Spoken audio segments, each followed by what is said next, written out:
வாழ்க வளமுடன். வணக்கம் நண்பர்களே. எத்தனையோ தாத்தா பாட்டிங்க, மனநலம் பாதிக்கப்பட்ட இளம் பெண்கள் மீட்கப்பட்டவங்கள மீண்டும் அவங்க குடும்பத்தோடு ஒப்படைக்கிறதுக்கு காரணமாக இருந்தது உங்களை மாதிரி சோசியல் மீடியா நண்பர்கள் தான்.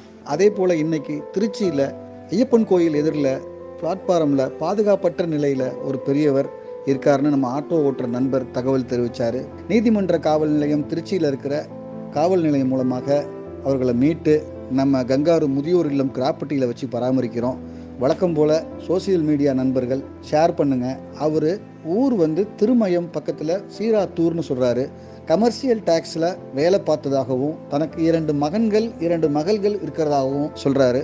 தயவு செஞ்சு அவங்க ஃபேமிலியோட அவங்க உறவினர்களோட சேர்க்குற வரைக்கும் இந்த காணொலியை ஷேர் பண்ணுங்கள் நண்பர்களே.